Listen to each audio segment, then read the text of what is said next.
ಕಷ್ಟಪಟ್ಟು ಒಂದ್ ಕೈಯನ್ನ ಬಿಡಿಸ್ಕೊಳ್ತಾನೆ, ಏನ್ ಮಾಡಿದ್ರು ಎರಡನೇ ಕೈ ಹೊರಗಡೆ ಬರ್ತಾ ಇಲ್ಲ. ಒಂದಿನ ನೋಡ್ತಾನೆ, 2 ದಿನ ನೋಡ್ತಾನೆ, 3 ದಿನ, 4 ದಿನ, 5 ದಿನ ಆಗುತ್ತೆ. ಅವನನ್ನ ಕಾಪಾಡೋಕು ಯಾರು ಬರ್ತಾ ಇಲ್ಲ, ಯಾಕಂದ್ರೆ ಅದು ನಿರ್ಜನವಾದಂತಹ ಪ್ರದೇಶ. ಅವನ ಒಂದ್ ಕೈಯಲ್ಲಿ ಸಿಕ್ಕಾಕೊಂಡಿದೆ ದೊಡ್ಡ ಬಂಡೆಗಲ್ಲು. ತನ್ನ ಬಳಿ ಇದ್ದಂತ ಒಂದು ಚಾಕುವಿನಿಂದ, ಅದು ಮೊಂಡಾಗಿದ್ದಂತ ಚಾಕುವಿನಿಂದ ಕಟ್ ಮಾಡ್ಕೊಳ್ತಾನೆ. ಇವತ್ತು ನೋಕಿಯಾ ಅನ್ನುವಂತಹ ಕಂಪನಿ ಹೆಸರಿಲ್ಲದಂತೆ ಮಾಯ ಆಗಿದೆ. ಎಷ್ಟೋ ಜನರಿಗೆ ಗೊತ್ತೂ ಇಲ್ಲ ನೋಕಿಯಾ ಅನ್ನುವಂತ ಒಂದು ಕಂಪನಿ ಇತ್ತು ಅಂತ. ಕಾರಣ ಏನು? ಕಂಫರ್ಟ್ ಆಗಿಬಿಡ್ತದೆ, ನಾನು ಆರಾಮಾಗಿದ್ದೀನಿ. 10-12 ಗಂಟೆಗಳ ಕಾಲ ಪ್ರಾಕ್ಟೀಸ್ ಮಾಡ್ತಾರೆ.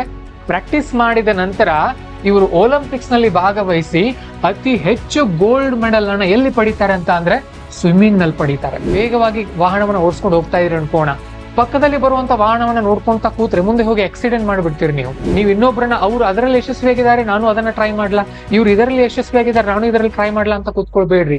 ಇವರು ಆಪಲ್ ಕಂಪನಿಯನ್ನ ಕಟ್ತಾರೆ, ಬೆಳೆಸ್ತಾರೆ. ಬೆಳೆಸಿದ ಮೇಲೆ ಅದೇ ಕಂಪನಿಯಿಂದ ಇವರನ್ನ ಹೊರಗೆ ಹಾಕಲಾಗತ್ತೆ. ಥಿಂಕ್ ಮಾಡ್ರಿ, ಏನಾಗಿರ್ಬೇಕು ಇವ್ರಿಗೆ ಅವಾಗ, ಎಷ್ಟು ನೋವಾಗಿರ್ಬಹುದು, ಎಷ್ಟು ನೊಂದಿರ್ಬಹುದು. ಬಟ್ ಅದ್ ಯಾವ್ದಕ್ಕೂ ಕೇರ್ ಮಾಡ್ಲಿಲ್ಲ. ಇದೆ ಈ ರಾಕ್ಷಸನನ್ನ ಚಾಣಕ್ಯ ಅರೆಸ್ಟ್ ಮಾಡಲ್ಲ, ಬಂಧಿಸೋದಿಲ್ಲ. ಇವನನ್ನ ಕರ್ಕೊಂಡು ಬಂದು ಈ ಚಂದ್ರಗುಪ್ತ ಮೌರ್ಯನ ಮಂತ್ರಿಯನ್ನಾಗಿ ಮಾಡ್ತಾನೆ. ಯಾಕಂದ್ರೆ ಈತ ತುಂಬಾ ಇಂಟೆಲಿಜೆಂಟ್ ಇರ್ತಾನೆ. ಎಮೋಷನ್ಗಳು ನಮ್ಮನ್ನ ಬೆಳೆಸಬಹುದು ಅಥವಾ ಹಾಳು ಕೂಡ ಮಾಡಬಹುದು. ಒಂದೊಂದ್ ಸಾರಿ ಎಮೋಷನ್ ನಿಂದ ಒಬ್ಬ ವ್ಯಕ್ತಿ ತುಂಬಾ ಬೆಳೆದಿರ್ತಾನೆ, ಒಂದೊಂದ್ ಸಾರಿ ಕೆಲವೊಬ್ರು ಅದೇ ಎಮೋಷನ್ ಗಳಿಂದ ನಷ್ಟಗಳನ್ನು ಕೂಡ ಮಾಡ್ಕೊಂಡಿರ್ತಾರೆ. ಹಾಗಾಗಿ ಈ ವಿಡಿಯೋದಲ್ಲಿ ನಿಮ್ಮ ಎಮೋಷನ್ ಗಳನ್ನ ಹೇಗೆ ಕಂಟ್ರೋಲ್ ನಲ್ಲಿ ಇಟ್ಕೊಳ್ಬೇಕು, ನಿಮ್ಮ ಎಮೋಷನ್ ಗಳನ್ನ ಮೀರಿ ನೀವು ನಿಂತ್ರೆ ಹೇಗೆ ಬೆಳಿತೀರಿ ಅನ್ನೋದಕ್ಕೆ ಕೆಲವೊಂದು ಉದಾಹರಣೆಗಳನ್ನ ನಾನು ಕೊಡೋನಿದ್ದೀನಿ. ಹಾಗೇನೆ ಸುಮಾರು 10 ಎಮೋಷನ್ ಗಳನ್ನ ನೀವು ಬಿಡ್ಬೇಕನ್ನೋದನ್ನು ಕೂಡ ಈ ವಿಡಿಯೋನಲ್ಲಿ ಹೇಳೋನಿದ್ದೀನಿ. ಗಮನ ಇಟ್ಕೊಂಡು ನಿಮ್ಮ ಸಮಯವನ್ನ ಕೊಟ್ಟು ಈ ವಿಡಿಯೋನ ನೋಡಿ, ದೊಡ್ಡ ಗೆಲುವನ್ನ ನಿಮ್ಮ ಜೀವನದಲ್ಲಿ ನೀವು ಸಾಧಿಸ್ತೀರಿ. ಆರಂಭ ಮಾಡೋಕ್ಕಿಂತ ಮುಂಚೆ ಒಂದು ಸಣ್ಣ ಕಥೆಯನ್ನು ನಿಮ್ಗೆ ಹೇಳ್ತೀನಿ, ಗಮನ ಇಟ್ಕೊಂಡು ಕೇಳಿ. ಅರೌಂಡ್ ರಲ್ಸ್ಟಾನ್ ಅನ್ನುವಂತಹ ಒಬ್ಬ ಹೈಕರ್ ಅಂತ ಅಂದ್ರೆ ಈ ಪರ್ವತಗಳನ್ನ ಮತ್ತೆ ಈ ಗುಹೆಗಳನ್ನ ಏರ್ತಾ ಹೋಗ್ತಾರೆ ನೋಡ್ರಿ, ಅಂತಹ ಒಬ್ಬ ವ್ಯಕ್ತಿ ಒಂದ್ಸಾರಿ ಹೈಕಿಂಗ್ ಅಂತ ಹೋಗ್ತಾನೆ. ಆರೋಗ್ಯವಂತ ವ್ಯಕ್ತಿ, ಅವನದೇ ಆದಂತ ಒಂದು ಕನಸಿರುತ್ತೆ, ಪ್ರವಾಸ ಮಾಡ್ತಿರ್ತಾನೆ, ಟ್ರೆಕ್ಕಿಂಗ್ ಮಾಡ್ತಿರ್ತಾನೆ, ಗುಡ್ಡ ಬೆಟ್ಟ ಪರ್ವತಗಳನ್ನ ಏರ್ತಾ ಇರ್ತಾನೆ. ಹಾಗೇನೆ ಒಂದು ಸಾರಿ ಆತ ಏನ್ ಟಾರ್ಗೆಟ್ ಹಾಕೊಳ್ತಾನೆ, ಈ ತರ ಕಲ್ಲುಗಳ ನಡುವೆ ಇರುವಂತಹ ಒಂದು ತಗ್ಗಿರುತ್ತೆ ನೋಡಿ, ಇಲ್ಲಿಂದ ನಾನು ಪಾಸ್ ಆಗಿ ಹೋಗ್ಬೇಕನ್ನುವಂತ ಒಂದು ಕನಸನ್ನ ಇಟ್ಕೊಂಡು ಅದ್ರೊಳಗಡೆ ಹೋಗ್ತಾನೆ. ಆದ್ರೆ ದುರ್ದೈವವಶಾತ್ ಎಲ್ಲೋ ಮೇಲಿಂದ ಬಂದಂತಹ ಒಂದು ಕಲ್ಲು ಬಂಡೆ ಅವನ ಕೈಯನ್ನ ಅದ್ರೊಳಗಡೆ ಸಿಲುಕಿ ಹಾಕೋ ತರ ಮಾಡುತ್ತೆ. ಗಮನ ಇಟ್ಕೊಂಡು ಕೇಳಿ, ಅವನ 2 ಕೈಗಳಿದೆ. ಅವನಿಗೆ ಕಲ್ಲಿನ ಕ್ವಾರಿ ಅಂತ ನಾವೇನ್ ಕರಿತೀವಿ, 2 ದೊಡ್ಡ ಕಲ್ಲು ಬಂಡೆಗಳ ನಡುವೆ ಇರುವಂತ ಜಾಗದಲ್ಲಿ, ಇಕ್ಕಟ್ಟಾದ ಜಾಗದಲ್ಲಿ ಆತ ಹೋಗ್ತಾ ಇದ್ದಾನೆ. 2 ಕೈಗಳು ಅಲ್ಲಿ ನಡುವೆ ಸಿಕ್ಕಾಕೊಳ್ಳುತ್ತೆ. ಕಷ್ಟಪಟ್ಟು ಒಂದ್ ಕೈಯನ್ನ ಬಿಡಿಸ್ಕೊಳ್ತಾನೆ, ಏನ್ ಮಾಡಿದ್ರು ಎರಡನೇ ಕೈ ಹೊರಗಡೆ ಬರ್ತಾ ಇಲ್ಲ. ಒಂದಿನ ನೋಡ್ತಾನೆ, 2 ದಿನ ನೋಡ್ತಾನೆ, 3 ದಿನ, 4 ದಿನ, 5 ದಿನ ಆಗುತ್ತೆ. ಅವನನ್ನ ಕಾಪಾಡೋಕು ಯಾರು ಬರ್ತಾ ಇಲ್ಲ, ಯಾಕಂದ್ರೆ ಅದು ನಿರ್ಜನವಾದಂತಹ ಪ್ರದೇಶ. ಅವನ ಒಂದ್ ಕೈಯಲ್ಲಿ ಸಿಕ್ಕಾಕೊಂಡಿದೆ ದೊಡ್ಡ ಬಂಡೆಗಲ್ಲು. ಆಗ ನಮಗೇನ್ ಅನ್ಸುತ್ತೆ, ಆ ಸಂದರ್ಭದಲ್ಲಿ ಒಬ್ಬ ವ್ಯಕ್ತಿ ಏನ್ ಮಾಡ್ಬಹುದು, ಆಯ್ತು ನನ್ ಕತೆ ಮುಗೀತು ಅಂತ ತನ್ನ ಒಂದು ಬದುಕಿನ ವಿಶ್ವಾಸವನ್ನ ಕಳೆದುಕೊಂಡು ಸತ್ತು ಹೋಗ್ಬಿಡಬಹುದು. ಆದ್ರೆ ಆತ ಏನ್ ಮಾಡ್ತಾನೆ ಗೊತ್ತಾ, ತನ್ನ ಕೈಯನ್ನ ತನ್ನ ಬಳಿ ಇದ್ದಂತ ಒಂದು ಚಾಕುವಿನಿಂದ, ಅದು ಮೊಂಡಾಗಿದ್ದಂತ ಚಾಕುವಿನಿಂದ ಕಟ್ ಮಾಡ್ಕೊಳ್ತಾನೆ. ತನ್ನ ಕೈಯಾರೆ ತನ್ನ ಕೈಯನ್ನ ಕಟ್ ಮಾಡ್ಕೊಳ್ತಾನೆ. ಕೊನೆಗೆ ಅಲ್ಲಿಂದ ಪಾರಾಗಿ ಆ ಕೈ ಹೋದ ನಂತರ ಅವ್ನು ರಿಲ್ಯಾಕ್ಸ್ ಆಗ್ತಾನೆ, ಹೊರಗಡೆ ಬಂದು ಬದುಕ್ತಾನೆ. ಇಲ್ಲಿ ನೀವೇನ್ ಚಿತ್ರದಲ್ಲಿ ನೋಡ್ತಾ ಇದೀರಿ ನೋಡಿ, ಇದು ಕೃತಕವಾದಂತ ಕೈ, ಅವನಿಗೆ ಜೋಡಿಸಿರುವಂತ ಕೃತಕವಾದಂತ ಕೈ. ಒಬ್ಬ ವ್ಯಕ್ತಿ ತನ್ನ ಜೀವಕ್ಕೋಸ್ಕರ ಎಲ್ಲಾ ಎಮೋಷನ್ಗಳನ್ನ ಪಕ್ಕಕ್ಕಿಡ್ತಾನೆ. ಅವನಿಗೆ ಯಾವುದೇ ರೀತಿಯ ಅವಕಾಶ ಇರಲ್ಲ, ಯಾಕಂದ್ರೆ 5 ದಿನ ಅದ್ರಲ್ಲಿ ನರಳಿರ್ತಾನ ಅವನು. ಅವನಿಗೆ ಕುಡಿಯೋಕ್ ನೀರಿರಲ್ಲ, ಯಾವುದೇ ರೀತಿಯ ಆಹಾರ ಸಿಗಲ್ಲ, ಹೆಲ್ಪ್ ಮಾಡೋ ಕೂಡ ಯಾರು ಬರಲ್ಲ. ತನಗೆ ತಾನೇ ಎಲ್ಲಾ ಎಮೋಷನ್ಗಳನ್ನ ಕಟ್ಟಿಟ್ಟು, ಎಲ್ಲಾ ಭಯವನ್ನ ಬಿಚ್ಚಿಟ್ಟು, ಎಲ್ಲಾ ಅನುಮಾನಗಳನ್ನ, ನಾಚಿಕೆಯನ್ನ ಬಿಚ್ಚಿಟ್ಟು, ಮೊದಲು ನಾನು ಬದುಕಬೇಕು ಅಂತ ಹೇಳಿ ತನ್ನ ಕೈಯನ್ನ ಕತ್ತರಿಸ್ಕೊಂಡು ಆತ ಆಚೆ ಬರ್ತಾನೆ. ಇದು ನಿಜಕ್ಕೂ ನಡೆದಿರುವಂತ ಒಂದು ಘಟನೆ. ತುಂಬಾ ಹಿಂದಿಂದೇನಲ್ಲ, ಸುಮಾರು 20-25 ವರ್ಷದ ಹಿಂದೆ ನಡೆದಿರುವಂತ ಒಂದು ಘಟನೆ. ಇದ್ರ ಮೇಲೆ ಒಂದು ಸಿನಿಮಾ ಕೂಡ ಇದೆ, 127 ಅವರ್ಸ್ ಅಂತ ಹೇಳಿ. ಆ ಸಿನಿಮಾನು ಕೂಡ ನೀವು ಫ್ರೀ ಇದ್ದಾಗ ನೋಡಿ. ಈ ಕಥೆಯಿಂದ ನಾನ್ ನಿಮಗೆ ಏನ್ ಹೇಳೋಣಿದ್ದೀನಿ ಅಂತ ಅಂದ್ರೆ, ಒಬ್ಬ ವ್ಯಕ್ತಿ ತಾನು ಬದುಕಲು ತನ್ನ ಕೈಯನ್ನೇ ಕತ್ತರಿಸ್ಕೊಂಡಿರುವಾಗ ನಿಮ್ಮ ಮನಸ್ಸಿನಲ್ಲಿ ನೀವು ಒದಗಿಸಿಟ್ಕೊಂಡಿರುವಂತಹ ಸುಮಾರು 10 ಎಮೋಷನ್ಗಳನ್ನ ನೀವು ಬಿಟ್ರಿ ಅನ್ಕೊಳ್ರಿ, ಬಹಳ ಬೇಗ ಬೆಳೆದ್ ಬಿಡ್ತೀರಿ, ಬಹಳ ಬೇಗ ಯಶಸ್ವಿಗಳಾಗ್ತೀರಿ, ಪ್ರೊಡಕ್ಟಿವಿಟಿ ನಿಮ್ಮಲ್ಲಿ ಬರುತ್ತೆ. ಅಂತಹ 10 ಎಮೋಷನ್ಗಳು ಏನು ಅನ್ನೋದನ್ನ ಈ ವಿಡಿಯೋದಲ್ಲಿ ನಾನು ನಿಮ್ಗೆ ಒಂದೊಂದಾಗಿ ತಿಳಿಸ್ತಾ ಹೋಗ್ತೀನಿ. ಬನ್ನಿ. ಮೊದಲನೇದಾಗಿ ಕಂಫರ್ಟ್ ಅನ್ನುವಂಥದ್ದು. ನಾನೀಗಿದ್ದೀನಿ, ಆರಾಮಾಗಿದ್ದೀನಿ, ನನ್ನ ಈಗಿನ ಸ್ಥಿತಿಗತಿ ಚೆನ್ನಾಗಿದೆಯಲ್ಲ, ಸಾಕು, ನಾನು ಆರಾಮಾಗಿದ್ದು ಬಿಡ್ತೀನಿ. ಈ ಮನಸ್ಥಿತಿಯಿಂದ ನೀವು ಆಚೆ ಬರ್ಬೇಕು. ಅದಕ್ಕೊಂದು ನಾನು ಉದಾಹರಣೆ ಕೊಡ್ತೀನಿ ನಿಮ್ಗೆ. ಈ ಮೊಬೈಲ್ಗಳನ್ನ ನೋಡಿರ್ತೀರಿ ನೀವು ಚಿಕ್ಕೋರಿರುವಾಗ ತುಂಬಾ ಫೇಮಸ್ ಆಗಿದ್ದಂತಹ ಮೊಬೈಲ್ಗಳು. ಅವಾಗ ಬಹಳ ಜನರಿಗೆ ಮೊಬೈಲ್ ಅಂದ ತಕ್ಷಣ ಎಷ್ಟೋ ಜನರಿಗೆ ಬಹುಶಃ ಮೊಬೈಲ್ ಅನ್ನುವಂತ ಪದ ಗೊತ್ತಿರ್ಲಿಲ್ಲ ಅನ್ಸುತ್ತೆ. ನೋಕಿಯಾ ಅಂತಾನೆ ಕರಿತಾ ಇದ್ವಿ. ನೋಕಿಯಾ ಅನ್ನುವಂತ ತುಂಬಾ ಫೇಮಸ್ ಆಗಿದ್ದಂತಹ ಕಂಪನಿ ಇತ್ತು ಅವಾಗ. ಆ ಕಂಪನಿ ಬಿಲ್ಡಿಂಗ್ ಅನ್ನು ಕೂಡ ನೀವು ನೋಡ್ತೀರಿ. 20ನೇ ಶತಮಾನ ಆರಂಭ 21ನೇ ಶತಮಾನ ಏನ್ ಬಂತು ನೋಡಿ, ನೋಕಿಯಾ ಕಂಪನಿ ಮೊಬೈಲ್ ನಲ್ಲಿ ದೊಡ್ಡ ಸಾಮ್ರಾಜ್ಯವನ್ನು ಸೃಷ್ಟಿ ಮಾಡ್ಕೊಳ್ತು. ಇದಾದ ನಂತರ 2009, 10, 11, 12 ಹಂತ ಹಂತವಾಗಿ ಕಾಲ ಬದಲಾಗ್ತಾ ಹೋದಾಗೆ ಆಂಡ್ರಾಯ್ಡ್ ಫೋನ್ಗಳು, ಸ್ಮಾರ್ಟ್ ಸ್ಕ್ರೀನ್ಗಳು, ಆಂಡ್ರಾಯ್ಡ್ ಫೋನು ಮತ್ತೆ ಸ್ಮಾರ್ಟ್ ಸ್ಕ್ರೀನ್ ನ ಮೊಬೈಲ್ಗಳು ಬಳಕೆಗೆ ಬರ್ಲಿಕ್ಕೆ ಆರಂಭ ಆದವು. ಆಗ ನೋಕಿಯಾ ಏನ್ ಅನ್ಕೊಳ್ತು, ನನ್ನ ಫೋನ್ ಚೆನ್ನಾಗಿದೆಯಲ್ಲ, ನನ್ನ ಫೋನ್ ಬಿಲ್ಡಿಂಗ್ ಮೇಲಿಂದ ಚೆಲ್ಲಿದ್ರು ಕೂಡ ಏನು ಹಾಳಾಗಲ್ಲ, ಬಹಳ ಜನ ಇದನ್ನೇ ಬಳಸ್ತಾ ಇದ್ದಾರೆ, ನಂದು ದೊಡ್ಡದಾದಂತ ಮಾರ್ಕೆಟ್ ಇದೆ, ಇಡೀ ಜಗತ್ತೇ ನನ್ನ ಮೊಬೈಲ್ ಅನ್ನ ಬಳಸುತ್ತೆ ಅನ್ನುವಂತಹ ಒಂದು ಆತ್ಮವಿಶ್ವಾಸದಿಂದ ಸ್ಮಾರ್ಟ್ ಫೋನ್ಗಳ ಕಡೆ ಗಮನನೇ ಕೊಡ್ಲಿಲ್ಲ. ಇದನ್ನ ಕ್ಯಾಪ್ಚರ್ ಮಾಡ್ಕೊಂಡದ್ದು ಆಪಲ್ ನ ಐಫೋನ್ಗಳು, ಸ್ಯಾಮ್ಸಂಗ್, ಇವತ್ತು ನೀವು ಬಳಸ್ತಾ ಇರುವಂತ MI ಇರಬಹುದು, ವಿವೋ ಇರಬಹುದು, ಮತ್ತೆ ಬೇರೆ ಬೇರೆ ಕಂಪನಿಗಳು. ಇವತ್ತು ನೋಕಿಯಾ ಅನ್ನುವಂತಹ ಕಂಪನಿ ಹೆಸರಿಲ್ಲದಂತೆ ಮಾಯ ಆಗಿದೆ.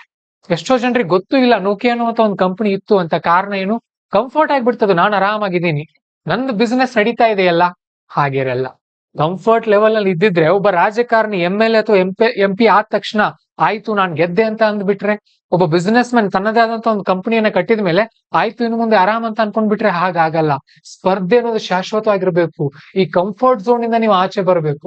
ಕಂಫರ್ಟ್ ನಲ್ಲಿ ನೀವ್ ಇದ್ರಿ ಅನ್ಕೊಡ್ರಿ, ನಿಮ್ಮ ಗ್ರೋತ್ ಅನ್ನ ಅದು ಕೊಂದು ಬಿಡುತ್ತೆ. ಗ್ರೋತ್ ಆಗ್ಲಿಲ್ಲ ಅನ್ಕೊಡ್ರಿ, ನೀವ್ ಹಿಂದುಳಿದ್ ಬಿಡ್ತೀರಿ. ಹಿಂದುಳಿದ್ರಿ ಅನ್ಕೊಡ್ರಿ, ನೀವು ಬದುಕಿನಿಂದ ಆಚೆ ಬಂದು ಬಿಡ್ತೀರಿ. ಇದು ಮೊದಲನೇದು. ಇನ್ ಎರಡನೇದು, ತುಂಬಾ ಜನರಿಗೆ ಕಾಡುವಂತಹ ಒಂದು ಪ್ರಶ್ನೆ ಏನಂತ ಅಂದ್ರೆ, ಅವ್ರ ಮೇಲೆನೆ ಅವ್ರಿಗೆ ಅನುಮಾನ. ಪದೇ ಪದೇ ನನ್ನಿಂದ ಇದಾಗಬಹುದಾ, ನಾನು ಸಾಧಿಸಬಲ್ಲೆನಾ, ಈ ಡೌಟ್ ಅನ್ನೋದೇನಿರುತ್ತೆ ನೋಡಿ, ಇದರಿಂದ ಆಚೆ ಬರ್ಬೇಕು ನೀವು. ಇದಕ್ಕೊಂದು ಸಣ್ಣ ಎಕ್ಸಾಂಪಲ್ ಕೊಡ್ತೀನಿ ನಾನು. JK ರಾಲಿಂಗ್ ಅನ್ನುವಂತ ಒಬ್ಬ ಲೇಖಕಿ, ಇವರು ಒಂದು ಪುಸ್ತಕ ಬರೀತಾರೆ. ಒಂದು ಪುಸ್ತಕ ಬರೆದು ಜನರ ಬಳಿ ತೋರಿಸ್ತಾರೆ, ಯಾರು ಒಪ್ಕೊಳ್ಳೋದಿಲ್ಲ. ಆಮೇಲೆ ಬುಕ್ ಪಬ್ಲಿಷರ್ ಬಳಿ ಹೋಗ್ತಾರೆ. ಬುಕ್ ಪಬ್ಲಿಷರ್ ಬಳಿ ಹೋದಾಗ 12 ಜನರ ಬಳಿ ಹೋದ್ರು ಕೂಡ ಎಲ್ಲರೂ ರಿಜೆಕ್ಟ್ ಮಾಡ್ತಾರೆ, ನಿಮ್ ಪುಸ್ತಕವನ್ನು ನಾವು ಪಬ್ಲಿಷ್ ಮಾಡಲ್ಲ ಅಂತ ಹೇಳಿ. ಕೊನೆಗೆ ಒಬ್ರು ಯಾರೋ ಒಪ್ಕೊಳ್ತಾರೆ. ಒಪ್ಕೊಂಡ ನಂತರ ಬುಕ್ ಪಬ್ಲಿಷ್ ಆಗುತ್ತೆ, ಹ್ಯಾರಿ ಪಾಟರ್ ಅಂತ. ಈಗ $1 ಬಿಲಿಯನ್ ನಷ್ಟು ಸಂಪತ್ತನ್ನ ಗಳಿಸಿದ್ದಾರೆ ಈ ಲೇಖಕಿ. ಇವರು 10ನೇ ಪಬ್ಲಿಷರ್ ನ ಬಳಿ ಹೋದಾಗ ಬಿಟ್ಟು ಬಿಡ್ಬೋದಾಗಿತ್ತಲ್ಲ, ಆಯ್ತು ಇನ್ ಮುಂದೆ ನನ್ನಿಂದ ಆಗಲ್ಲ, ನಾನ್ ಬಿಟ್ಟು ಬಿಡ್ತೀನಿ ಈ ಕ್ಷೇತ್ರವನ್ನ, ಬಹುಶಃ ನನ್ನ ಲೇಖನದಲ್ಲಿ, ನನ್ನ ಬರವಣಿಗೆಯಲ್ಲಿ ಶಕ್ತಿ ಇಲ್ಲ ಅಂತ ಅನ್ಕೊಂಡು ಇವರು ಬಿಟ್ಟು ಬಿಡ್ಬೋದಾಗಿತ್ತಲ್ಲ, ಬಿಡ್ಲಿಲ್ಲ. ತಮ್ಮ ಬರವಣಿಗೆ ಮತ್ತು ತಮ್ಮಲ್ಲಿನ ಸಾಮರ್ಥ್ಯದ ಮೇಲೆ ಅವರಿಗೆ ವಿಶ್ವಾಸ ಇತ್ತು. ಮೂರನೇ ಅಂಶ ನಾವು ನೋಡೋದಾದ್ರೆ, ಇನ್ಸೆಕ್ಯೂರಿಟಿಗಳು ನಿಮ್ಮಲ್ಲಿ ಇರಬಾರ್ದು. ಇನ್ಸೆಕ್ಯೂರಿಟಿ ಏನಂತ ಅಂದ್ರೆ, ನಮ್ಮಲ್ಲಿರುವಂತಹ ಕುಂದು ಕೊರತೆಗಳನ್ನ ಜನ ಆಗಾಗ ಟೀಕೆ ಮಾಡ್ತಿರ್ತಾರೆ, ಆಗಾಗ ಹಂಗಿಸ್ತಿರ್ತಾರೆ. ಅದಕ್ಕೊಂದು ಉದಾಹರಣೆ ಕೊಡ್ತೀನಿ ನಾನು ನಿಮಗೆ. ಮೈಕಲ್ ಫೆಲ್ಪ್ಸ್ ಅನ್ನೋರು ಚಿಕ್ಕವರಿರುವಾಗ ಇವರ ಕಿವಿ ಮತ್ತು ಇವರ ಹೈಟ್ ಅನ್ನ ನೋಡಿ ಇವರ ಸ್ನೇಹಿತರು ಮತ್ತೆ ಜನ ತುಂಬಾ ಟೀಕೆ ಮಾಡ್ತಾ ಇದ್ರು. ಇಲ್ಲಿ ನೋಡ್ಬೋದು ನೀವು ಮೈಕಲ್ ಫೆಲ್ಪ್ಸ್ ನ ಕಿವಿಗಳು ಯಾವ ತರ ಇದೆ ಅಂತ. ಹಾಗೇನೆ ತುಂಬಾ ಎತ್ತರವಾದಂತ ವ್ಯಕ್ತಿ ಈತ, ತುಂಬಾ ಎತ್ತರವಾದಂತ ವ್ಯಕ್ತಿ. ಇವರ ಹೈಟ್ ಮತ್ತೆ ಇದು ಕಿವಿಗಳನ್ನ ಏನ್ ಟೀಕೆ ಮಾಡ್ತಾ ಇದ್ರು ನೋಡ್ರಿ, ಅದನ್ನೇ ಬಳಸ್ಕೊಂಡು ಇವರು ತುಂಬಾ ಹಾರ್ಡ್ ವರ್ಕ್ ಮಾಡ್ತಾರೆ. ನೀರಿನಲ್ಲಿ ಸುಮಾರು 10-12 ಗಂಟೆಗಳ ಕಾಲ ಪ್ರತಿದಿನ ಪ್ರಾಕ್ಟೀಸ್ ಮಾಡ್ತಾರೆ. 10-12 ಗಂಟೆಗಳ ಕಾಲ ಪ್ರಾಕ್ಟೀಸ್ ಮಾಡ್ತಾರೆ. ಪ್ರಾಕ್ಟೀಸ್ ಮಾಡಿದ ನಂತರ ಇವರು ಒಲಿಂಪಿಕ್ಸ್ ನಲ್ಲಿ ಭಾಗವಹಿಸಿ ಅತಿ ಹೆಚ್ಚು ಗೋಲ್ಡ್ ಮೆಡಲ್ ಅನ್ನ ಎಲ್ಲಿ ಪಡಿತಾರೆ ಅಂತ ಅಂದ್ರೆ ಸ್ವಿಮ್ಮಿಂಗ್ ನಲ್ಲಿ ಪಡಿತಾರೆ. ಇದು ಹೇಗ್ ಸಾಧ್ಯ ಆಯ್ತು? ತಮ್ಮ ಬಳಿ ಇದ್ದಂತಹ ಸಾಮರ್ಥ್ಯವನ್ನ ಜನ ಟೀಕೆ ಮಾಡ್ತಾ ಇದ್ರು, ಅದನ್ನೇ ಇವರು ಸವಾಲಾಗಿ ತೆಗೆದುಕೊಂಡು ಈ ಪರಿಶ್ರಮ ಪಡ್ತಾರೆ. ಹಾಗಾಗಿ ನಿಮ್ಮ ಬಳಿ ಇರುವಂತಹ ಇನ್ಸೆಕ್ಯೂರಿಟಿ ಮತ್ಯಾವುದಕ್ಕೂ ಅದು ಸಹಾಯ ಮಾಡಬಹುದು. ಥಿಂಕ್ ಮಾಡಿ. ಜನರ ಟೀಕೆಗಳನ್ನ ಕೇಳ್ಕೊಂಡು ನೀವು ಕುಗ್ಗು ಹೋಗ್ಬಾರ್ದು. ಜನ ಇರೋದೇ ಮಾತಾಡೋಕೆ, ಜನ ಒಂದಿಲ್ಲ ಒಂದನ್ನ ಮಾತಾಡ್ತಾನೆ ಇರ್ತಾರೆ. ಹಾಗಾಗಿ ಈ ಇನ್ಸೆಕ್ಯೂರಿಟಿಯಿಂದ ನೀವು ಬರಬೇಕು. ಇನ್ನೊಂದು, ನಿಮ್ಮಲ್ಲಿರುವಂತಹ ಸಮಸ್ಯೆ, ಎಮೋಷನಲ್ ಸಮಸ್ಯೆ ಅಂತ ಅಂದ್ರೆ ಕಂಪ್ಯಾರಿಸನ್ ಮಾಡ್ಕೊಳ್ಳೋದು. ನೀವು ಕಂಪ್ಯಾರಿಸನ್ ಮಾಡ್ಕೊಳ್ತಾ ಕೂತ್ರಿ ಅನ್ಕೊಡ್ರಿ, ನಿಮ್ಮ ದಾರಿಯನ್ನ ನೀವೇ ಮುಚ್ಕೊಂಡ್ ಹಾಗೆ. ಉದಾಹರಣೆಗೆ, ನೀವೊಂದು ದಾರಿಯಲ್ಲಿ ದೊಡ್ಡದಾಗಿ ವೇಗವಾಗಿ ವಾಹನವನ್ನ ಓಡಿಸ್ಕೊಂಡು ಹೋಗ್ತಾ ಇದ್ರಿ ಅನ್ಕೋಣ, ಪಕ್ಕದಲ್ಲಿ ಬರುವಂತ ವಾಹನವನ್ನ ನೋಡ್ಕೊಂತ ಕೂತ್ರೆ ಮುಂದೆ ಹೋಗಿ ಆಕ್ಸಿಡೆಂಟ್ ಮಾಡ್ಬಿಡ್ತೀರಿ ನೀವು, ಹೌದಲ್ವಾ? ಹಾಗಾಗಿ ಒಂದು ಸಣ್ಣ ಎಕ್ಸಾಂಪಲ್ ಕೊಡ್ತೀನಿ ನಾನು ನಿಮಗೆ. ಒಂದು ಮರ ಹತ್ತುವಂತಹ ಸ್ಪರ್ಧೆ ಇಟ್ಟಿದ್ದಾರೆ ಅನ್ಕೊಳ್ರಿ. ಇಲ್ಲಿ ಒಂದು ಗೊರಿಲ್ಲಾ ಇದೆ, ಹಾಗೇನೆ ಒಂದು ಅಳಿಲಿದೆ, ಇನ್ನೊಂದು ಅಳಿಲಿದೆ, ಒಂದು ನರಿ ಇದೆ, ಒಂದು ಆಮೆ ಇದೆ, ಒಂದು ಚಿರತೆ ಇದೆ. ಈ ಚಿತ್ರದಲ್ಲಿ ತೋರಿಸ್ತಾ ಇಲ್ಲ ನಾನು, ಒಂದು ಮೀನ್ ಕೂಡ ಇದೆ ಅನ್ಕೊಳ್ರಿ.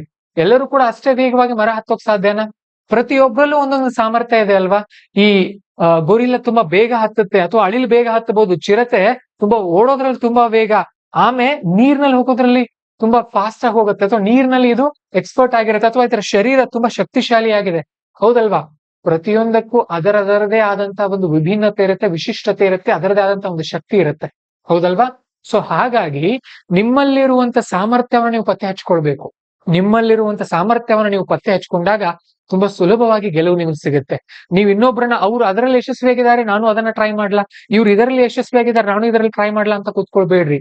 ಮೊದಲು ಕೆಲವು ವರ್ಷ, ಉದಾಹರಣೆಗೆ ಒಂದು 22-23 ವರ್ಷಗಳ ಕಾಲ ಬೇಸಿಕ್ ಶಿಕ್ಷಣ ನಿಮಗ್ ಬೇಕು. ಆ ಶಿಕ್ಷಣವನ್ನ ಪಡೆದ ನಂತರ ನಿಮ್ಮದೇ ಆದಂತಹ ಕ್ಷೇತ್ರದ ಕಡೆಗೆ ನೀವು ಹೋಗ್ಬೇಕು. ಅವಾಗ ನಿಮಗೆ ಗೆಲುವು ಅನ್ನೋದು ತುಂಬಾ ಸುಲಭವಾಗುತ್ತೆ. ಈ ವಿಚಾರದಲ್ಲಿ ನಿಮ್ಮ ಗೆಲುವು ಮತ್ತು ನಿಮ್ಮ ಶ್ರಮ ಈ ಎರಡು ಸರಾಗವಾಗಿ ಹೋಗ್ಬೇಕು ಅಂತ ಅಂದ್ರೆ ನಿಮ್ಮ ಇಷ್ಟದ ಕ್ಷೇತ್ರದಲ್ಲಿ ನೀವು ತೊಡಕೊಳ್ಬೇಕು. ಇದು ನೆನಪಿನಲ್ಲಿರ್ಲಿ. ಇದಾದ್ಮೇಲೆ ತುಂಬಾ ಜನ ಕಾಡುವಂತ ಮತ್ತೊಂದು ಪ್ರಶ್ನೆ ಗಿಲ್ಟ್. ನಾನೇನೋ ತಪ್ಪು ಮಾಡಿಬಿಟ್ಟೆ, ಇನ್ ಮುಂದೆ ನನ್ನಿಂದ ಆಗಲ್ಲ. ಅದಕ್ಕೊಂದು ಎಕ್ಸಾಂಪಲ್ ಕೊಡ್ತೀನಿ ನಾನು ನಿಮಗೆ. ಇಲ್ಲೊಬ್ಬ ವ್ಯಕ್ತಿ ನಿಂತಿದ್ದಾರೆ ನೋಡ್ರಿ. ಇವರು ಆಪಲ್ ಐಫೋನ್ ಅನ್ನ ಮೊದಲ ಬಾರಿಗೆ ಪರಿಚಯಿಸಿದಂತಹ ವ್ಯಕ್ತಿ ಸ್ಟೀವ್ ಜಾಬ್ಸ್. ತುಂಬಾ ಫೇಮಸ್ ಕೂಡ ಹೌದು. ಇವ್ರ ಬಗ್ಗೆ ಒಂದು ಸ್ಟೋರಿ ಕೂಡ ಇದೆ ಬಹಳಷ್ಟು ಯೂಟ್ಯೂಬ್ ನಲ್ಲಿ, ಒಂದ್ಸಾರಿ ನೋಡಿ. ಇವರು ಆಪಲ್ ಕಂಪನಿಯನ್ನ ಕಟ್ಟುತ್ತಾರೆ, ಬೆಳೆಸ್ತಾರೆ. ಬೆಳೆಸಿದ ಮೇಲೆ ಅದೇ ಕಂಪನಿಯಿಂದ ಇವರನ್ನ ಹೊರಗೆ ಹಾಕಲಾಗತ್ತೆ. ಥಿಂಕ್ ಮಾಡ್ರಿ, ಏನಾಗಿರ್ಬೇಕು ಇವ್ರಿಗೆ ಅವಾಗ. ಎಷ್ಟು ನೋವಾಗಿರ್ಬಹುದು, ಎಷ್ಟು ನೊಂದಿರ್ಬಹುದು. ಬಟ್ ಅದ್ ಯಾವ್ದಕ್ಕೂ ಕೇರ್ ಮಾಡ್ಲಿಲ್ಲ ಈ ವ್ಯಕ್ತಿ. ಈ ವ್ಯಕ್ತಿ ಮಾಡಿದ್ದೇನಂತ ಅಂದ್ರೆ, ಸರಿ ನನ್ನನ್ನ ಏನೋ ಹೊರಗೆ ಹಾಕಿದ್ರಲ್ವಾ, ನಾನು ನೆಕ್ಸ್ಟ್ ಮತ್ತೆ ಪಿಕ್ಸಾರ್ ಅನ್ನುವಂತ 2 ಹೊಸ ಕಂಪನಿ ಕಟ್ತೀನಿ ಅನ್ಕೊಂಡು ತುಂಬಾ ಹಾರ್ಡ್ ವರ್ಕ್ ಮಾಡ್ತಾರೆ. 2 ಕಂಪನಿಗಳನ್ನ ಕಟ್ತಾರೆ. ಅದರಲ್ಲಿ ಪಿಕ್ಸಾರ್ ಅನ್ನೋದು ಇಲ್ಲಿ ನಿಮ್ಗೆ ಕಾಣ್ತಾ ಇದೆ ನೋಡ್ರಿ. ಹೀಗೆ ಅನಿಮೇಷನ್ ಗಳನ್ನ ಕ್ರಿಯೇಟ್ ಮಾಡುವಂತ ಒಂದು ದೊಡ್ಡ ಕಂಪನಿಯನ್ನ ಕಟ್ತಾರೆ. ಇದು ಯಾವ ಲೆವೆಲ್ಗೆ ಬೆಳೆಯುತ್ತೆ ಅಂತ ಅಂದ್ರೆ, ಮುಂದೆ ವಾಪಸ್ ಕರೀತಾರೆ ಅವ್ರು ಆಪಲ್ ನವರು, ಬನ್ನಿ ನೀವೇ ಸ್ಟೀವ್ ಜಾಬ್ ಅವ್ರು ಬನ್ನಿ, ಮತ್ತೆ ನಿಮ್ಗೆ ಒಳ್ಳೆ ಹುದ್ದೆಯನ್ನು ಕೊಡ್ತೀವಿ, ನೀವು ಆಪಲ್ ನಲ್ಲಿ ಮುಂದುವರಿರಿ ಅಂತ ಕರೆದು ಇವರನ್ನ ಮತ್ತೆ ಉತ್ತಮವಾದಂತಹ ಹುದ್ದೆಯನ್ನ ಕೊಡ್ತಾರೆ. ಅದರಲ್ಲಿ ನಿಮ್ಮಲ್ಲಿ ಸಾಮರ್ಥ್ಯ ಇದ್ರೆ ನೀವು ಯಾವುದೇ ಕಾರಣಕ್ಕೂ ನಿಮ್ಗೆ ಯಾರೋ ಅನ್ಯಾಯ ಮಾಡಿದ್ರು, ನಿಮ್ಗೆ ಯಾರೋ ಮೋಸ ಮಾಡಿದ್ರು ಅಂತ ಗೋಳಾಡಬಾರ್ದು. ನಿಮ್ಮಲ್ಲಿ ಸಾಮರ್ಥ್ಯ ಇರುವಾಗ ಇಲ್ಲಿ ಹೋದ್ರೆ ಮತ್ತೊಂದ್ ಕಡೆ ಗೆಲ್ತೀರಿ, ಒಂದ್ ಕಡೆ ನಿಮ್ಗೆ ಅನ್ಯಾಯ ಆದಾಗ ಮತ್ತೊಂದ್ ಕಡೆ ನಿಮ್ಗೆ ಗೆಲುವು ಸಿಗುತ್ತೆ. ನೀವು ಪ್ರಯತ್ನ ಪಡ್ತಾನೆ ಇರಬೇಕು, ಹಿಂದುಳಿಬಾರ್ದು. Guilt waste the present for mistakes of the past. ಹಿಂದ್ ಮಾಡಿರುವಂತ ತಪ್ಪಿಗೆ ಇವತ್ತು ಪಶ್ಚಾತ್ತಾಪ ಪಡ್ತಾ ಕೂತ್ಕೊಳ್ಳೋ ಹಾಗಿಲ್ಲ. ಯಾಕಂದ್ರೆ ಇವತ್ತಿನ ಕಾಲ, ಈಗಿನ ಸಮಯ ಅನ್ನೋದು ತುಂಬಾ ಮುಖ್ಯ. ಇದು 5ನೇ ಎಮೋಷನ್. 6ನೇ ಎಮೋಷನ್ ಒಂದು ಇರುತ್ತೆ, ಅಟ್ಯಾಚ್ಮೆಂಟ್ ಅಂತ ಹೇಳಿ. ಅಟ್ಯಾಚ್ಮೆಂಟ್, ಅಜ್ಜ ನೆಟ್ಟದ ಆಲದ ಮರ, ನಮ್ದು ಇದೇ ಚೆನ್ನಾಗಿದೆ, ನಾವ್ ಇದಕ್ಕೆ ಇದ್ ಬಿಡ್ತೀವಿ ಅಂತ ಹೇಳಿ. ಅದಕ್ಕೊಂದು ಎಕ್ಸಾಂಪಲ್ ನಾನ್ ನಿಮಗೆ ಕೊಡ್ತೀನಿ. ಇವತ್ತು ನೀವು ನೋಡ್ತಿರ್ತಾ ಇರ್ತೀರಿ, ನೆಟ್ಫ್ಲಿಕ್ಸ್ ಅಂತ ಬರುತ್ತೆ, ಮೊಬೈಲ್ ಗಳಲ್ಲಿ ಇರುತ್ತೆ. ವೆಬ್ ಸೀರೀಸ್ ಗಳನ್ನ ಮಾಡ್ತಾರೆ ನೆಟ್ಫ್ಲಿಕ್ಸ್ ನವರು. ಇವ್ರಿಗಿಂತ ಮುಂಚೆ ಒಂದು ಬ್ಲಾಕ್ ಬಸ್ಟರ್ ಅಂತ ಇತ್ತು. ಇವ್ರೇನ್ ಮಾಡ್ತಾ ಇದ್ರು ಅಂತ ಅಂದ್ರೆ, ಡಿವಿಡಿಗಳನ್ನ ರೆಂಟ್ ಕೊಡ್ತಾ ಇದ್ರು ಬಾಡಿಗೆಗೆ. ನೀವು ಹೋಗಿ ಇದ್ರಲ್ಲಿ $1 ಹಾಕಿದ್ರಿ ಅನ್ಕೊಡ್ರಿ, ನಿಮ್ಮ ಇಷ್ಟವಾದಂತಹ ಸಿನಿಮಾದ ಡಿವಿಡಿ ಸಿಗ್ತಾ ಇತ್ತು. ನೀವು ಅದನ್ನ ತಗೊಂಡು ಹೋಗಿ ನೋಡ್ಕೊಂಡು ಬಂದು ವಾಪಸ್ ಇಲ್ಲಿ ಇಡಬಹುದಾಗಿತ್ತು. ಕೆಲವು ದಿನಗಳ ನಂತರ ಹೊಸ ಟೆಕ್ನಾಲಜಿ ಬಂದ ಮೇಲೆ ಇವರು ಬ್ಲಾಕ್ ಬಸ್ಟರ್ ನವರು ಇದರಲ್ಲೇ ಮುಂದುವರೆದ್ರು, ಡಿವಿಡಿಗಳನ್ನೇ ಬಾಡಿಗೆ ಕೊಡೋದ್ರಲ್ಲಿ ಮುಂದುವರೆದ್ರು. ಆದ್ರೆ ನೆಟ್ಫ್ಲಿಕ್ಸ್ ಯಾವ್ದ್ರ ಮೇಲೆ ವರ್ಕ್ ಮಾಡ್ತು, ಡಿಜಿಟಲ್ ಕಂಟೆಂಟ್ ಅನ್ನ ಕೊಡೋಕ್ ಸ್ಟಾರ್ಟ್ ಮಾಡ್ತಾರೆ. ಯಾವ ಡಿವಿಡಿ ಇಲ್ಲ, ಏನಿಲ್ಲ, ಇಂಟರ್ನೆಟ್ ಮುಖಾಂತರ ಕಂಟೆಂಟ್ ಅನ್ನ ಕೊಡೋದು. ಹಾಗಾಗಿ ಇವರು ಮುಂದ್ ಹೋದ್ರು. ಬ್ಲಾಕ್ ಬಸ್ಟರ್ ಅಂತ ಹೆಸರು ಕೂಡ ನೀವು ಇವತ್ತು ಕೇಳೋದಿಲ್ಲ. ಯಾಕಂದ್ರೆ attachment to old ways cost you the future. ಹಿಂದಿನ ಅಟ್ಯಾಚ್ಮೆಂಟ್ ಗಳಿಗೆ ನೀವು ಅದಕ್ಕೆ ಅಂಟ್ಕೊಂಡು ಕುಳಿತುಕೊಂಡ್ ಬಿಟ್ರಿ ಅನ್ಕೊಳ್ರಿ, ಮುಂದಿನ ಭವಿಷ್ಯ ನಿಮ್ಮದಾಗಲ್ಲ. ಬದಲಾಗ್ತಾ ಇರಬೇಕು, ಕಾಲಕ್ಕೆ ತಕ್ಕ ಹಾಗೆ ಹಂತ ಹಂತವಾಗಿ ನೀವು ಬದಲಾಗ್ತಾ ಹೋಗ್ಬೇಕು. ಇನ್ನೊಂದು, ಕೆಲವೊಂದು ಬಾರಿ ಈ ಎಮೋಷನ್ ಬಹಳ ಜನರನ್ನ ಕಾಡತ್ತೆ. ಏನಂತ ಅಂದ್ರೆ ರಿಸೆಂಟ್ಮೆಂಟ್. ಇದನ್ನ ನಾವು ಕನ್ನಡದಲ್ಲಿ ದ್ವೇಷ ಅಂತ ಕರಿಬಹುದು. ಯಾರೋ ನಮ್ಗೇನೋ ಮಾಡಿರ್ತಾರೆ, ದ್ವೇಷದಿಂದ ಅವ್ರಿಗೆ ಹಾಗ್ ಮಾಡ್ತೀನಿ ಹೀಗ್ ಮಾಡ್ತೀನಿ ಅಂತ ಮನಸ್ಸಿನಲ್ಲೇ ಅವ್ರ ಬಗ್ಗೆ ಕೆಟ್ಟ ಭಾವನೆಗಳನ್ನ ಇಟ್ಕೊಳ್ಳೋದು, ಅಥವಾ ನಮಗೆ ಅಧಿಕಾರ ಸಿಕ್ಕ ತಕ್ಷಣ ಅವ್ರಿಗೇನೋ ದೊಡ್ಡ ತೊಂದರೆಗಳನ್ನ ಮಾಡೋದು. ಇದು ಕೂಡ ಸರಿಯಲ್ಲ. ಇದಕ್ಕೊಂದು ಉದಾಹರಣೆ ಕೊಡ್ತೀನಿ ನಾನು ನಿಮಗೆ. ನೆಲ್ಸನ್ ಮಂಡೇಲಾ ಅವರು ಸೌತ್ ಆಫ್ರಿಕಾದಲ್ಲಿ ಸುಮಾರು 27 ವರ್ಷಗಳ ಕಾಲ ಜೈಲಿನಲ್ಲಿ ಇದ್ರು. 27 ವರ್ಷಗಳ ನಂತರ ಜೈಲಿನಿಂದ ಆಚೆ ಬರ್ತಾರೆ. ಆಚೆ ಬರೋದು ಅಷ್ಟೇ ಅಲ್ಲ, ಬಂದು ಆ ದೇಶದ ಪ್ರಧಾನಮಂತ್ರಿಗಳು ಕೂಡ ಆಗ್ತಾರೆ. ಆ ದೇಶದ ಮುಖ್ಯಸ್ಥರ ಆದ ನಂತರ ಇವರನ್ನ ಯಾರು ಜೈಲಿಗೆ ಹಾಕಿದ್ರು ನೋಡ್ರಿ, ಅವ್ರ ಮೇಲೆ ಅವ್ರು ದ್ವೇಷ ತೀರ್ಸ್ಕೊಳ್ಬಹುದಾಗಿತ್ತಲ್ಲ, ಅವ್ರನ್ನ ವಾಪಸ್ ಜೈಲಿಗೆ ಹಾಕ್ಬೋದಾಗಿತ್ತಲ್ಲ. ಅಂತ ಕೆಲಸ ಮಾಡಲ್ಲ. ಈ ವ್ಯಕ್ತಿ ತೊಡಗಿಕೊಂಡದ್ದು ರಚನಾತ್ಮಕ ಕಾರ್ಯಗಳಲ್ಲಿ. ಹಾಗಾಗಿ ಇವ್ರ ಹೆಸರು ಇನ್ನೂ ಕೂಡ ಉಳಿದಿದೆ. ಇನ್ನು ನಮ್ಮ ದೇಶ, ನಮ್ಮ ಭಾರತದಲ್ಲೇ ಬನ್ರಿ, ಚಾಣಕ್ಯ ಮತ್ತು ಚಂದ್ರಗುಪ್ತ, ಈತ ಶಿಷ್ಯ ಈತ ಗುರು. ಈ ಚಾಣಕ್ಯನ ತಂತ್ರಗಳಿಂದ ಚಂದ್ರಗುಪ್ತ ದೊಡ್ಡ ಸಾಮ್ರಾಜ್ಯದ ಅಧಿಪತಿ ಆಗ್ತಾನೆ, ನಂದರ ಸಾಮ್ರಾಜ್ಯವನ್ನೇ ನಾಶ ಮಾಡ್ತಾನೆ. ಆ ನಂದ ಸಾಮ್ರಾಜ್ಯದಲ್ಲಿ ಅಮಾತ್ಯ ರಾಕ್ಷಸ ಅಂತ ಹೇಳಿ ಒಬ್ಬ ಮಂತ್ರಿ ಇರ್ತಾನೆ. ತುಂಬಾ ಬುದ್ಧಿವಂತನು ಕೂಡ ಹೌದು. ಈ ರಾಕ್ಷಸನನ್ನ ಚಾಣಕ್ಯ ಅರೆಸ್ಟ್ ಮಾಡಲ್ಲ, ಬಂಧಿಸೋದಿಲ್ಲ. ಇವನನ್ನ ಕರ್ಕೊಂಡು ಬಂದು ಈ ಚಂದ್ರಗುಪ್ತ ಮೌರ್ಯನ ಮಂತ್ರಿಯನ್ನಾಗಿ ಮಾಡ್ತಾನೆ. ಯಾಕಂದ್ರೆ ಈತ ತುಂಬಾ ಇಂಟೆಲಿಜೆಂಟ್ ಇರ್ತಾನೆ. ನೋಡಿ, ಈ ರಾಕ್ಷಸ ನಂದರ ಸಾಮ್ರಾಜ್ಯದಲ್ಲಿ ಇದ್ದವನು ಇವನ ಮೇಲೆ ದ್ವೇಷ ತೀರ್ಸ್ಕೊಳ್ಬಹುದಾಗಿತ್ತಲ್ಲ, ಇಬ್ರು ಕೂಡ ಇಲ್ಲ, ಅವರನ್ನ ಬಳಸ್ಕೊಳ್ತಾರೆ. ಇದು ನಿಜವಾದ ರಾಜತಾಂತ್ರಿಕತೆ, ಇದು ನಿಜವಾದ ಬುದ್ಧಿಮತ್ತೆ. ನಾವು ಶತ್ರುಗಳನ್ನ ನಾಶ ಮಾಡ್ತೀವಿ, ನಾವು ಅವ್ರ ಮೇಲೆ ಸೇಡ್ ತೀರ್ಸ್ಕೊಳ್ತೀವಿ ಅಂತ ಕೂತ್ವಿ ಅನ್ಕೊಡ್ರಿ, ನಮ್ಮ ಬದುಕನ್ನ ನಾವು ಹಾಳು ಮಾಡ್ಕೊಳ್ತೀವಿ. ಯಾಕಂದ್ರೆ ನಮ್ಮ ಎನರ್ಜಿಯನ್ನ ಒಳ್ಳೇದ್ರಲ್ಲಿ ಬಳಸ್ಕೊಳ್ಳೋ ಬದಲು ಕೆಟ್ಟದಕ್ಕೆ ತೊಡಸ್ಕೊಂಡ್ ಹಾಗೆ ಅನಗತ್ಯ ಕೆಲಸ, ಅದು ವೇಸ್ಟ್ ಆಫ್ ದ ಟೈಮ್. ಅದಾದ್ಮೇಲೆ ಮತ್ತೊಂದು ಎಮೋಷನ್, ಓವರ್ ಥಿಂಕಿಂಗ್. ಏನಾದ್ರೂ ಮಾಡ್ಬೇಕನ್ನೋಕ್ಕಿಂತ ಮುಂಚೆನೆ ನೂರಾರು ಬಾರಿ ಅದ್ರ ಬಗ್ಗೆನೇ ವಿಚಾರ ಮಾಡ್ತಾ ಕೂತ್ಕೊಳ್ಳೋದು. ಹಾಗಾಗತ್ತಾ, ಹೀಗಾಗತ್ತಾ, ಹೀಗಾದ್ರೆ ಹೇಗೆ, ಹಾಗಾದ್ರೆ ಹೇಗೆ. ಅದಕ್ಕೊಂದು ಎಕ್ಸಾಂಪಲ್ ನಾನ್ ನಿಮ್ಗೆ ಹೇಳ್ಬೇಕು ಅಂತ ಅಂದ್ರೆ, ಸುಮಾರು 2000 ಇಸ್ವಿಗಳಲ್ಲೆಲ್ಲ ಇಂಟರ್ನೆಟ್ ಜೋರಾಗಿ ಬೆಳೀತಾ ಇತ್ತು. 1990, 91, 92, 93 ಈ ಟೈಮ್ ನಲ್ಲೆಲ್ಲ ಸಿಕ್ಕಾಪಟ್ಟೆ ಫಾಸ್ಟ್ ಆಗಿತ್ತು. 1996ರಲ್ಲಿ ಜೆಫ್ ಬೆಜೋಸ್ ಅನ್ನುವಂತ ಒಬ್ಬ ವ್ಯಕ್ತಿ ಅಮೆಝಾನ್ ಅನ್ನ ಹಿಂದೂ ಮುಂದೆ ನೋಡದೆ ಆರಂಭ ಮಾಡ್ಬಿಡ್ತಾನೆ. ಅಮೆಝಾನ್ ನ ಈತ ಆರಂಭ ಮಾಡಿದ್ದು ಬುಕ್ ಗಳನ್ನ ಸೆಲ್ ಮಾಡೋಕೆ ಆನ್ಲೈನ್ ನಲ್ಲಿ. ಆದ್ರೆ ಇವತ್ತು ಅಮೆಝಾನ್ ಯಾವ ಲೆವೆಲ್ ನಲ್ಲಿ ಬೆಳೆದಿದೆ ನೋಡಿದೀರಾ? ಇದ್ರ ಅರ್ಥ ಇಷ್ಟೇ, ಅತಿಯಾಗಿ ಓವರ್ ಥಿಂಕಿಂಗ್ ಮಾಡ್ತಾ ಕೂತ್ಕೊಳ್ಬಾರ್ದು. ಮೊದಲು ಕೆಲಸದಲ್ಲಿ ಧುಮುಕಿ ಬಿಡಬೇಕು. ಪರ್ಫೆಕ್ಷನಿಸ್ಟ್ ಆಗ್ಲಿಕ್ಕೆ ವೇಟ್ ಮಾಡ್ಬೇಡ್ರಿ. ನಮ್ಮ ಬದುಕು ನಮ್ಮನ್ನ ನಾವು ಹುಟ್ಟಿರೋದು ಮಿಸ್ಟೇಕ್ ಗಳನ್ನ ಮಾಡ್ಲಿಕ್ಕೆ. ಮಿಸ್ಟೇಕ್ ಗಳನ್ನ ಮಾಡ್ರಿ, ಪರವಾಗಿಲ್ಲ.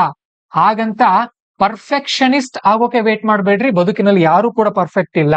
ನೀವು ಪರ್ಫೆಕ್ಷನಿಸ್ಟ್ ಆಗ್ಬೇಕು ಅಂತ ಓವರ್ ಥಿಂಕ್ ಮಾಡ್ಕೊಳ್ತಾ ಕೂತ್ಕೊಂಡ್ರಿ, ಹಿಂದುಳಿದು ಬಿಡ್ತೀರಿ. ಹಾಗೇನೆ ಪ್ರೈಡ್ ಅಂತ ಒಂದು ಬರುತ್ತೆ, ಅಭಿಮಾನ. ಒಂದು ಉದಾಹರಣೆ ನಾವು ನೋಡ್ಬೇಕು ಅಂತ ಅಂದ್ರೆ, ಕೊಡಾಕ್ ಅನ್ನುವಂತ ಒಂದು ಕಂಪನಿ ಬರುತ್ತೆ. ಇದು ಕ್ಯಾಮ್ರಾಗಳನ್ನ ರೆಡಿ ಮಾಡ್ತಾ ಇತ್ತು. ಹಾಗೇನೆ ಕ್ಯಾಮ್ರಾ ಫಿಲ್ಮ್ ಗಳನ್ನು ಕೂಡ ರೆಡಿ ಮಾಡ್ತಾ ಇತ್ತು. ಈ ತರದ ಕ್ಯಾಮ್ರಾಗಳನ್ನ ಹಿಂದೆ ನೋಡಿರ್ತೀರಿ ನೀವು. ಈ ಫಿಲ್ಮ್ ಗಳನ್ನ ಇದರಲ್ಲಿ ಹಾಕೋದು, ಇದು ಫೋಟೋ ಕ್ಯಾಪ್ಚರ್ ಮಾಡುತ್ತೆ. ಆಮೇಲೆ ಅದನ್ನ ಹೋಗಿ ಲ್ಯಾಬ್ ನಲ್ಲಿ ತೊಳಿತಾರೆ. ಅದೇನಾಗತ್ತೆ, ಫೋಟೋ ಆಗಿ ಮೂಡಿ ಬರುತ್ತೆ. ಸೊ ಈ ಕೊಡಾಕ್ ಕಂಪನಿನ ಏನ್ ಮಾಡ್ತು ಅಂದ್ರೆ, ಡಿಜಿಟಲ್ ಫೋಟೋಗ್ರಫಿಯನ್ನ ಇವರೇ ಇನ್ವೆಂಟ್ ಮಾಡ್ತಾರೆ, ಸಂಶೋಧನೆಯನ್ನ ಮಾಡ್ತಾರೆ, ಅನ್ವೇಷಣೆ ಮಾಡ್ತಾರೆ. ಆದ್ರೂ ಕೂಡ ಡಿಜಿಟಲ್ ಕ್ಯಾಮ್ರಾನ ಇವ್ರು ಜಾಸ್ತಿ ಪ್ರಮೋಟ್ ಮಾಡಲ್ಲ. ಇವ್ರು ಮತ್ತೆ ಇದನ್ನೇ ಮುಂದುವರಿಸ್ತಾರೆ. ಇನ್ವೆಂಟ್ ಮಾಡಿದ್ದು ಡಿಜಿಟಲ್ ಕ್ಯಾಮ್ರಾನ, ಆದ್ರೆ ಹೆಚ್ಚು ಮತ್ತೆ ಮಾರ್ಕೆಟ್ಗೆ ಬಿಟ್ಟಿದ್ದು ಇದನ್ನ. ಆದ್ರೆ ಇದ್ರ ಅರ್ಥ ಏನು? ಜನ ಬಯಸ್ತಾ ಇದ್ದು ಡಿಜಿಟಲ್, ಬಟ್ ಇವ್ರು ಅಂಟ್ಕೊಂಡದ್ದು ಮತ್ತೆ ಇದೇ ಫಿಲ್ಮ್ ಗಳಿಗೆ. ಯಾರು ಬೇಡ್ತಾರೆ ಇದನ್ನ? ಬಿಟ್ಟು ಬಿಟ್ರು ಜನ ಕೊಂಡುಕೊಳ್ಳೋದ ಬಿಟ್ಟು ಬಿಟ್ರು. ಇವತ್ ಹೆಸರು ಕೇಳ್ತಾರೆ ನೀವು, ಕೊಡಾಕ್ ಅನ್ನುವಂತ ಕಂಪನಿ. ಎಲ್ಲಾ ಕಡೆ ಕೆನಾನ್, ಸೋನಿ ಇದೇ ಕಂಪನಿಗಳು ಬೆಳೀತಾ ಇದೆ ಅಲ್ಲ. ಯಾಕಂದ್ರೆ ಅವರು ಟೆಕ್ನಾಲಜಿ ಜೊತೆಗೆ ಅಪ್ಗ್ರೇಡ್ ಆದ್ರು. ನಮ್ದು ಇದೇ ಶ್ರೇಷ್ಠ, ಇದೇ ನಮ್ದು ಚೆನ್ನಾಗಿದೆ ಅಂತ ಕುಳಿತುಕೊಂಡ್ ಬಿಡ್ಲಿಲ್ಲ, ಹೌದಲ್ವಾ?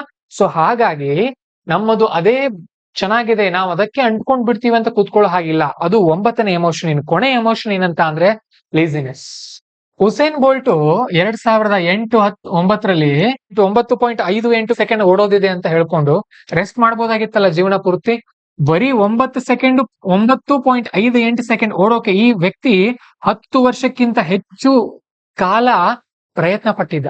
ಆ ಪ್ರಯತ್ನದಿಂದ ಜಗತ್ತಿನ ಶ್ರೇಷ್ಠ ಓಟಗಾರ ಅನಿಸ್ಕೊಂಡ. ಈ ಲೇಸಿನೆಸ್ ನಿಮ್ಮಿಂದ ಯಾವಾಗ ದೂರ ಹೋಗುತ್ತೆ ಅಥವಾ ನೀವು ಅದರಿಂದ ಯಾವಾಗ ಆಚೆ ಬರ್ತೀರಿ, ಅವಾಗ ನೀವು ಗ್ರೇಟ್ ಅನ್ಸ್ಕೊಳ್ತೀರಿ. ಲೇಸಿನೆಸ್ ನಿಮ್ಮಲ್ಲಿ ಇರುವಂತ ಸಾಮರ್ಥ್ಯವನ್ನ ಏನ್ ಮಾಡುತ್ತೆ? ಕೊಂದು ಬಿಡುತ್ತೆ.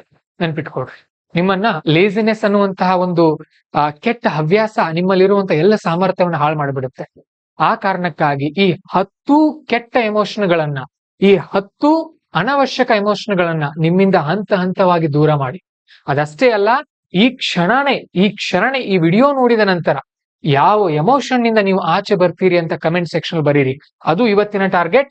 ಪ್ರತಿದಿನ ಡೈರಿ ಬರಿತಾ ಹೋಗ್ರಿ. ಅಂದಾಗ ಮಾತ್ರ ಗೆಲುವು ಅನ್ನೋದು ನಿಮಗೆ ಸಿಕ್ಕೇ ಸಿಗುತ್ತೆ.